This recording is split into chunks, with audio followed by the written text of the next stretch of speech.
राम राम राम राम राम राम राम राम राम नारायण नारायण। मौनी सिद्ध भक्त के द्वारा स्वतः स्वाभाविक भगवत स्वरूप का मनन होता रहता है, इसलिए उसको मौनी अर्थात मननशील कहा गया है। अंतःकरण में आने वाली प्रत्येक वृत्ति में उसको वासुदेवः सर्वम, सब कुछ भगवान ही है, यही दिखता है। इसलिए उसके द्वारा निरंतर ही भगवान का मनन होता है। यहाँ मौनी पद का अर्थ वाणी का मौन रखने वाला नहीं माना जा सकता, क्योंकि ऐसा मानने से वाणी के द्वारा भक्ति का प्रचार करने वाले भक्त पुरुष भक्त ही नहीं कहलाएंगे। इसके सिवाय अगर वाणी का मौन रखने मात्र से भक्त होना संभव होता तो भक्त होना बहुत ही आसान हो जाता और ऐसे भक्त असंख्य बन जाते, किंतु संसार में भक्तों की संख्या अधिक देखने में नहीं आती। इसके सिवाय आसुर स्वभाव वाला दंभी व्यक्ति भी हठपूर्वक वाणी का मौन रख सकता है, परंतु यहाँ भगवत प्राप्त सिद्ध भक्त के लक्षण बताए जा रहे हैं, इसलिए यहाँ मौनी पद का अर्थ भगवत स्वरूप का मनन करने वाला ही मानना युक्ति संगत है। संतुष्टो येन केनचित, दूसरे लोगों को भक्त संतुष्टो येन केनचित अर्थात प्रारब्धानुसार शरीर निर्वाह के लिए जो कुछ मिल जाए उसी में संतुष्ट दिखता है, परंतु वास्तव में भक्त की संतुष्टि का कारण कोई सांसारिक पदार्थ परिस्थिति आदि नहीं होती।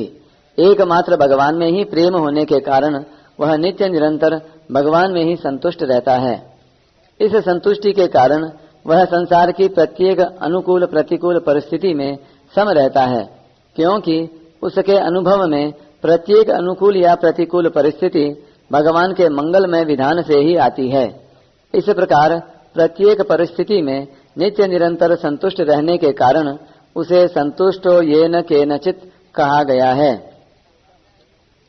अनिकेतः, जिनका कोई निकेत अर्थात वास स्थान नहीं है, वे ही अनिकेत हों ऐसी बात नहीं है। चाहे गृहस्थ हों या साधु सन्यासी, जिनकी अपने रहने के स्थान में ममता आसक्ति नहीं है, वे सभी अनिकेत हैं। भक्त का रहने के स्थान में और शरीर स्थूल सूक्ष्म और कारण शरीर में लेश मात्र भी अपनापन एवं आसक्ति नहीं होती, इसलिए उसको अनिकेतः कहा गया है।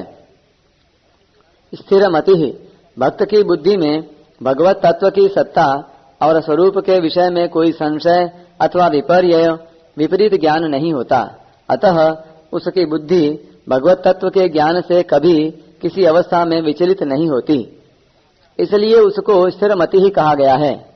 भगवत तत्व को जानने के लिए उसको कभी किसी प्रमाण या शास्त्र विचार स्वाध्याय आदि की जरूरत नहीं रहती, क्योंकि वह स्वाभाविक रूप से भगवत तत्व में तल्लीन रहता है।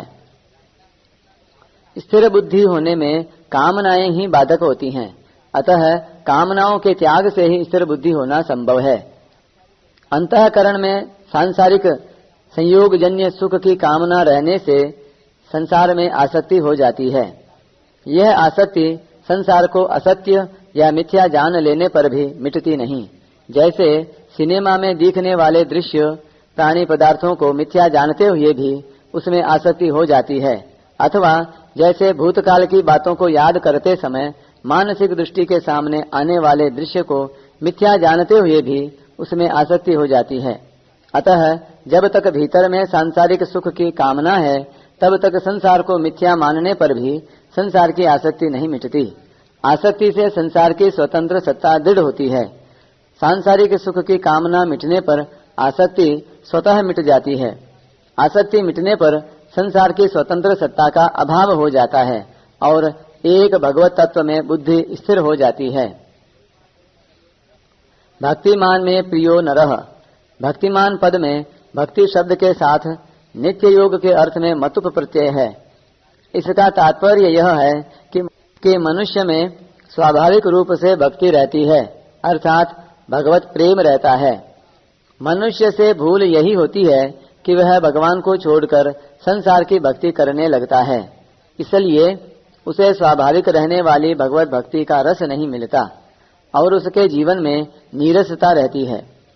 सिद्ध भक्त हरदम भक्ति रस में तल्लीन रहता है, इसलिए उसको भक्तिमान कहा गया है।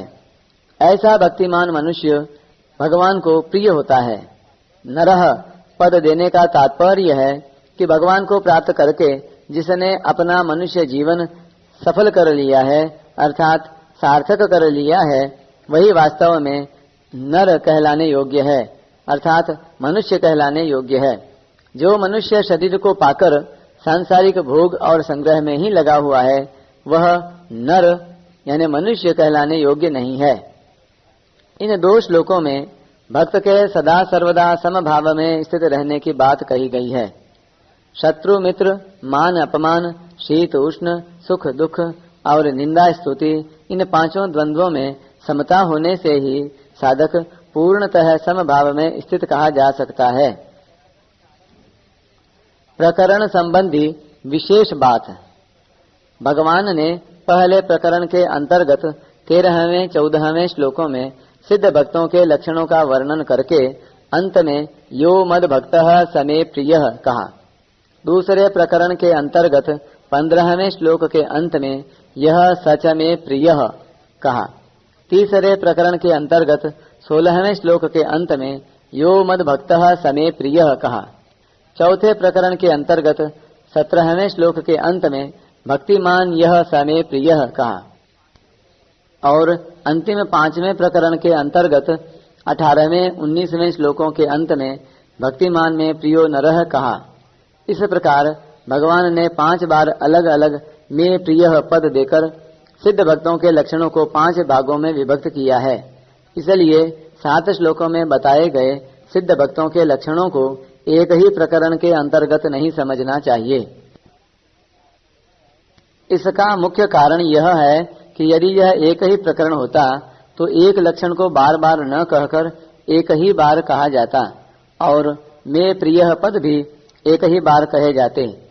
5 प्रकरणों के अंतर्गत सिद्ध भक्तों के लक्षणों में राग द्वेष और हर्ष शोक का अभाव बताया गया है। जैसे पहले प्रकरण में निर्ममः पद से राग का, अद्वेष्टा पद से द्वेष का और समदुख सुख पद से हर्ष शोक का अभाव बताया गया है। दूसरे प्रकरण में हर्षामर्ष भयोद्वेगैः पद से राग द्वेष और हर्ष शोक का अभाव बताया गया है। तीसरे प्रकरण में अनपेक्षः पद से राग का, उदासीनः पद से द्वेष का और गतव्यथः पद से हर्ष शोक का अभाव बताया गया है। चौथे प्रकरण में न कांक्षति पदों से राग का, न द्वेष्टि पदों से द्वेष का और न हृष्यति तथा न शोचति पदों से हर्ष शोक का अभाव बताया गया है। अंतिम 5वें प्रकरण में संग विवर्जितः पद से राग का, संतुष्टः पद से एकमात्र भगवान में ही संतुष्ट रहने के कारण द्वेष का और शीतोष्ण सुख दुखेषु समः पदों से हर्ष शोक का अभाव बताया गया है। अगर सिद्ध भक्तों के लक्षण बताने वाला 7 श्लोकों का एक ही प्रकरण होता तो सिद्ध भक्त में राग द्वेष हर्ष शोक आदि विकारों के अभाव की बात कहीं शब्दों से और कहीं भाव से बार बार कहने की जरूरत नहीं होती।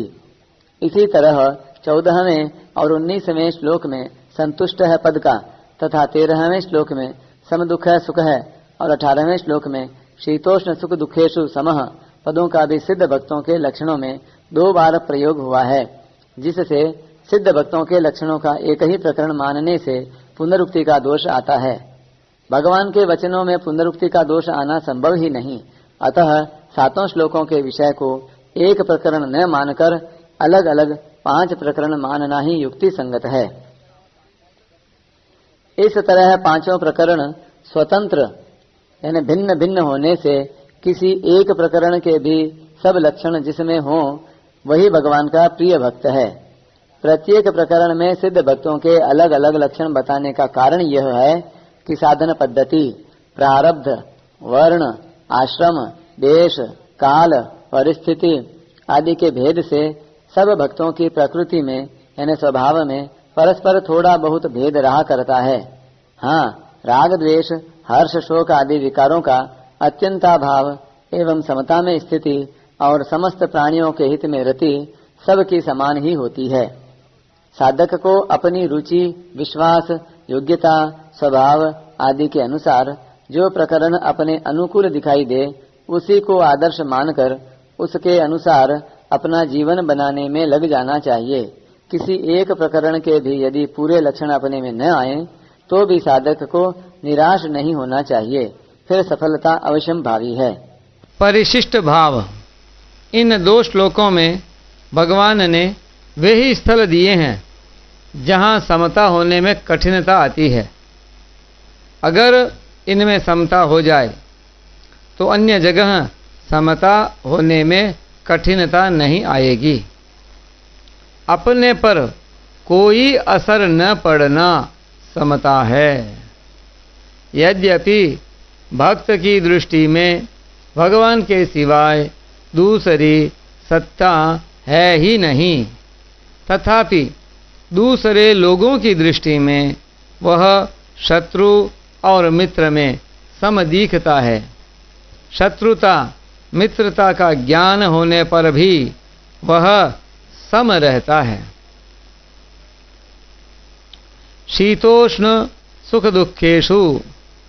भक्त शरीर की अनुकूलता प्रतिकूलता में भी सम रहता है और मन बुद्धि की अनुकूलता प्रतिकूलता में भी सम रहता है।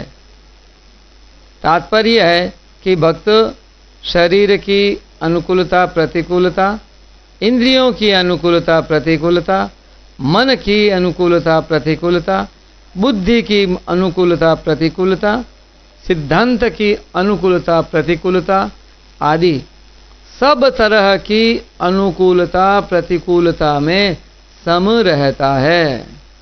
उसका न तो अनुकूलता में राग होता है और न प्रतिकूलता में द्वेष होता है। यो मद भक्तः स मे प्रियः भक्तिमान में प्रियो नरः आदि पदों का तात्पर्य है कि वे भक्ति के कारण भगवान को प्रिय हैं, गुणों लक्षणों के कारण नहीं। गुण मुख्य नहीं है, प्रत्युत भक्ति मुख्य है।